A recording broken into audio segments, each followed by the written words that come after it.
Wow, that sounds tough. Alright, I got it. I'll be there soon. It might be the pain causing me to miss here, but it feels like Jack just said he'd go to his sister-in-law's place right away. My sis, she can't make it to her favorite band's concert because the train stopped due to a person under the train incident. Gonna give her a lift. With that, Jack opened the door to the rear seat where I was sitting. You can make it to the hospital on your own. He quickly got me and my luggage out of the car, as I curled up in pain. You should be able to get an ambulance with your condition. Listen, call 911 right away and get help. If anything happens to our future kid, I won't forgive you. Leaving those words behind, he drove off. Please, help me. The number you have dialed is currently not in use. Please check the number and dial again. The number you have dialed is currently. I repeated this a few times pretending to be an automated message, then hung up the phone and blocked Jack's number. My name is Emily, I'm 27 years old. I work as an elementary school teacher, but I'm currently on maternity leave. I'm 10 months pregnant, and the due date for the birth is approaching soon. Despite feeling anxious about my first childbirth, I'm looking forward to the day I can meet my child, counting the days. My husband Jack is 30 years old, 3 years my senior. We met in a college club, became friends, and started dating after he graduated. Then, 2 years ago we got married, and now we are blessed with our first child on the way. When we reported the pregnancy to both sets of parents, they were thrilled and told me to take care of myself, but there was one person who responded disinterestedly. Instead of that, I asked for time off next week for a concert and the manager said no, so I quit in a huff. Let them struggle with short staff, serves them right. That's Jack's sister. When I reported the pregnancy, she treated my pregnancy lightly, grumbling about her part-time job. My mother-in-law quickly scolded her, but she said, it doesn't concern me. Besides, it's not even sure if the baby will be born safely, in a shocking manner. I was furious, but I knew she was this kind of person all along, so I didn't bother getting upset now. Jack's sister is 7 years his senior, a significantly older eldest daughter. Spoiled rotten by her grandparents when she was little, she still hasn't outgrown her princess phase. It was the same when we got married. Normally, guests avoid white at weddings out of consideration for the bride, but Jack's sister insisted on wearing white and showed up in a white dress. It was a white mini dress with feathers, looking like something an idol would wear. It seemed she mistook our wedding for her solo performance. There, I told you white suits me better. Sorry if it's confusing who the star of the show is. My relatives and friends were shocked, and she mistook their stares for admiration, smugly making that comment. Of course, it was outrageous for Jack's sister to wear such a dress, and the fact that her parents and Jack didn't stop her was just as crazy. My parents and I felt utterly embarrassed. Before getting married, I thought Jack was kind and a genuinely nice person, but it was at this time that I first noticed something was off. However, I still had faith in Jack and loved him, so I turned a blind eye. It's just the sister-in-law who's weird, the in-laws are just speechless because of her, and Jack is the same. I tried to convince myself. After we started our new life, it wasn't long before I had to supervise a field trip for my second graders. The destination was a planetarium within the city. Taking small children out for a trip is nerve-wracking. I had to make sure no one got lost or involved in an accident and get them back to school safely.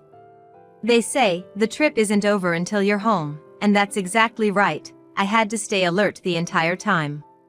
Just as I arrived at the planetarium, my phone on vibrate in my bag started to shake. When I checked, there was a call from a number I didn't recognize. I generally don't pick up calls from numbers I don't know. So I ignored it, but the calls kept coming persistently, and thinking it would disrupt the planetarium show, I turned off the phone. After the show, it was time for the kids to have a look at the indoor exhibits. Since the museum staff would take over from here, it was a bit of a breather for us teachers. I sat down on a sofa in the lounge area with another teacher and took a break with a cup of coffee from the vending machine. When I turned my phone back on, I couldn't believe the number of missed calls. The unknown number had changed to Jack's halfway through. Could it be that something happened to one of the in-laws? I excused myself to my colleague and rushed to a quieter spot to make the call. "You're late. What have you been doing?" I was greeted with a shout. I had made it clear that today was a field trip day. I explained that I had turned off the phone so as not to disturb the show. "Why didn't you just leave it on vibrate? Why turn it off?" "Well, whatever. You're at the forest park, right?" The science museum with the planetarium is located in a municipal forest park. It's a bit away from the city, so you can't get there without a bus or a car. There's a surprise live concert by Sis's second favorite idol at the outdoor theater, and they're selling autographed photos with today's date, limited in quantity. Go get her one. For a moment, I thought it was a joke. I was here on duty today. I couldn't leave my post for such an errand. The forest park is vast, and it would take at least 20 minutes to walk back and forth between the science museum and the outdoor theater. And today it was raining. Am I supposed to go buy a photo in the rain for my sister-in-law? I firmly refused and reiterated to Jack that I was working. "I'm disappointed. You're such a cold-hearted person." "That's not like you, right? Emily, you're supposed to be kind-hearted. Please, go get it for me." Jack tried to guilt-trip and flatter me into going, but I was at work and couldn't accept, no matter what was said. "Fine, forget it. I'm let down." Jack yelled those words and hung up the phone. I felt a chill in my heart. Never did I imagine Jack would ask for something so unreasonable. It left me feeling unpleasant and sad. But I managed to suppress my feelings and finish the field trip. When I got home, Jack wasn't there, but there was a message on my phone saying he was waiting at his parents' house. With a heavy heart, I walked the 15 minutes to my in-laws' place. There were the in-laws, Jack, and my sister-in-law. "Apologize to your sister," was the first thing said. My sister-in-law had learned about the surprise concert while she was working, rushed out from her job to the outdoor theater, but by the time she got there, the limited edition autographed photos were sold out. "Poor thing, she's been crying her eyes out," said Jack while rubbing his sister's back, making a face as if it was such a pitiful situation. When I looked to the in-laws to see what they were doing, both had sorry looks on their faces, but that was it. There didn't seem to be any thoughts of how to deal with their unreasonable daughter and son. After sniffing for a while, my sister-in-law wiped her face with a crumpled idol merch towel, smiled brightly, and said, "It's okay now. But instead, buy this for me." She thrust her phone at me. It was the screen of a flea market app. "Hey, if you buy that for her, she'll forgive you for today." "Lucky you." Jack pointed with a smile, and there in the spot he indicated was a photo that seemed to be a limited edition print from today's event. $300. I couldn't believe that the print, which was originally sold for $5, now had such a price tag on it. It's a steal, right? Just for that, you get forgiveness from Sis. Just? $300 is just? For a mere piece of paper? My sister-in-law was looking at me with hopeful eyes full of expectation. Her right hand was offering a smartphone, and with her left hand she was making a cute pose, pressing it to her lips as if to maximize her charm. Jack was gazing at his sister-in-law's profile with an affectionate look. My in-laws, just like before, gave me an apologetic look, but it seemed they weren't planning on doing anything more than that. I had no intention of playing along with this charade. But I realized that if I didn't make my stance clear right then, I'd be manipulated forever. So I decided to give in to my sister-in-law's demands this time. "All right, I'll buy it for you." My sister-in-law's face lit up like a sunrise, and she clapped her hands together like a child. But don't think this is an apology. This is the first and last time. I won't lift a finger for you after this. This is a declaration of my resolve. In front of a surprised Jack and sister-in-law, and in-laws who looked troubled as they glanced at each other, I won the $300 print. Then I left my in-laws' house without a word and went home alone. For a while after that day, Jack didn't come back from his parents' house, but one day he returned as if nothing had happened, as though the heat had died down. I accepted it silently. I had no intention of asking what my sister-in-law did with that print, nor did I want any further involvement. If anything more was said or done, I was prepared to end the marriage right there. Perhaps Jack sensed my resolve because he never brought up his sister again. And so, we returned to being an ordinary couple and settled into a peaceful life. Amidst this, I noticed something was off. When I bought a pregnancy test from the pharmacy and checked, it was positive. I was pregnant. After a few months, I visited my in-laws' house to share the news, and while they were overjoyed, my sister-in-law was as dismissive as ever, treating it as a so what situation. From then on, I didn't see my sister-in-law, and the baby in my belly grew healthily. It's a boy. I wonder what a cute child he will be. Finally, the time came for the birth. My water broke, and I started to prepare for the hospital. Labor pains began soon after. You okay? I'll get you to the hospital right away, Jack said kindly as he helped me into the car. I had my fears about giving birth, but it was going to be okay. Jack was with me. I calmed my heart while gently rubbing my belly. It's okay, it's okay. We'll meet soon, I murmured. Suddenly, a familiar ringtone echoed in the car. It was Jack's phone. That ringtone meant it was a call from his sister. Hello? Hello? Jack pulled the car over and answered the phone. Why answer it now? Weren't you in a hurry to get me to the hospital? While enduring another wave of pain, that's what I thought. What? Really? That's terrible. Yeah, I got it, I'll be right there. Was it a trick of the pain, or did I just hear Jack tell his sister he'd be right there? Sis can't get to her favorite band's concert because the train stopped due to an accident. Gotta give her a lift. With those words, Jack opened the car door where I was sitting in the back seat. You can get to the hospital on your own, right? He hurriedly got me and my belongings out of the car while I was curled up in pain. If you're in this condition, you should be able to get an ambulance to come for you. Listen, call 911 right away and ask for help. I won't forgive you if anything happens to our heir. With those words, he left in the car. I was left on the street with my luggage. Is this really happening? I couldn't believe that he would do this to his wife, who was about to give birth soon. I didn't even feel angry anymore.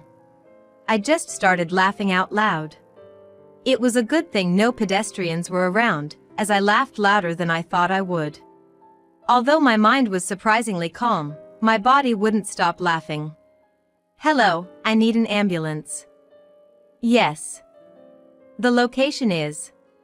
I looked at a nearby building and gave them a general idea of where I was.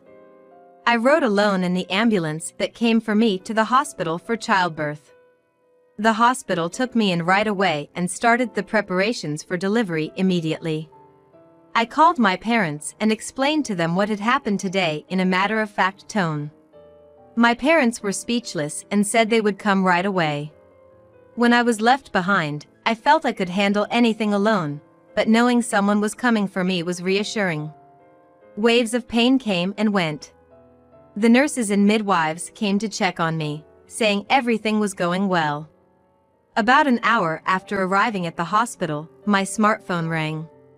The contractions had just eased up, so I picked it up and saw the name of the last person I wanted to see. It was Jack. I let it sit in my hand for a while, but after he kept leaving voicemails and calling back repeatedly, I decided to answer. Not because I was concerned about Jack, but because it was just too annoying. As I pressed the call button, Jack's voice came through. Hello, Emily. Oh, thank goodness, you picked up. Jack's voice sounded deeply relieved. Maybe he was worried about his wife and unborn child he had left behind. But that thought was quickly proven wrong. "Please, I need your help." I thought it was nonsensical. What did he expect his wife, about to give birth at any moment, to help with? Actually, there was a bit of an accident at the rest stop. "The number you have dialed is not in service. Please check the number and dial again." "The number you have." I repeated this a couple of times, pretending to be an automated message, then hung up and blocked Jack's number. I safely gave birth to a boy. It was surprisingly easy. Perhaps the shock of the whole ordeal had done something to my pain receptors. It went so fast that even the hospital staff were amazed, saying it's unusual for a first-time mom. Anyway, easier is always better. I felt bliss looking at my sleeping son. He was born so quickly that my parents, who had rushed from far away, couldn't make it in time for the birth. They looked apologetic, but they were more relieved that my son and I were safe, and they smiled beautifully. I was glad to see their smiling faces. I didn't inform the in-laws. If Jack wants to tell them, he can do it himself. Even if they did come, I had no intention of letting them see my son. This child is mine alone, with no ties to my husband's family. I had informed the hospital that I didn't want to see anyone from the visit. Except for my parents. Perhaps because I asked them to turn away anyone else without notifying me, and never had to encounter anyone from my husband's family during my stay. I finished a 5-day hospital stay and went straight home with my parents. When I got home, I immediately asked a lawyer to start divorce proceedings. Abandoning a pregnant woman in labor by the side of the road is grounds enough for divorce, surely.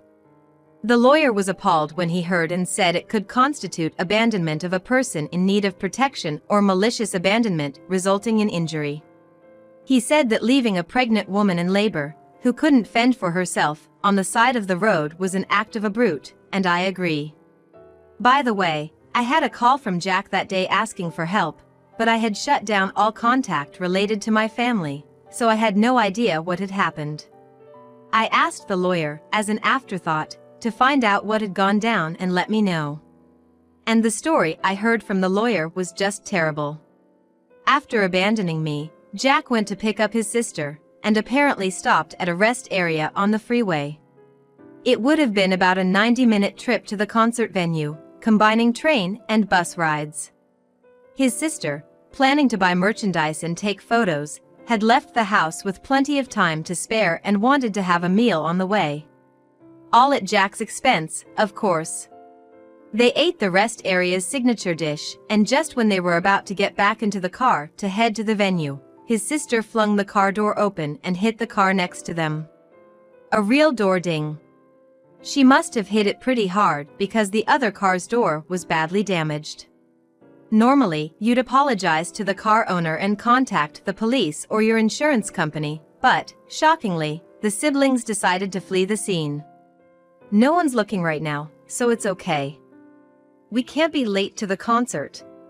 Jack was about to drive off when the car owner came back and he was not alone. 4 intimidating-looking guys were with him. Surrounded and unable to leave, Jack was dragged out of the car and reprimanded for trying to run away. Meanwhile, his sister was pleading with the tough guys to let her go because she'd be late for the concert.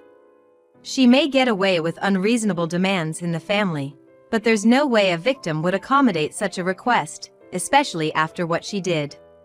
She desperately tried to charm them, but let's face it, only her own family would call her cute. Needless to say, she got no sympathy from the tough guys. Realizing that her pleas were falling on deaf ears and that she might miss the merch sales before the concert, she started to cry out loudly. Menacing figures berating him for trying to escape, a weeping sister-in-law dressed in flamboyant outfits for a live show. Service area employees and customers gathered around, creating quite a commotion. Perplexed, Jack ended up calling me for help. With what intention, I wonder? What kind of nerve does he have? Could it be that he forgot that I was on my way to the hospital because my water had broken and I was about to give birth? Or did he think that I would pause my labor to rush to my husband's crisis? Perhaps, the help he was seeking was for someone to send his sister off to the live show. Whatever his reasoning, it was an impossible situation for me. Even if I wasn't about to give birth, I wouldn't want to rush over to help with such a mess. They should clean up their own mess. It turned out that Jack had been embezzling the money I gave him from our budget for car insurance. And where did that money go? His sister's allowance.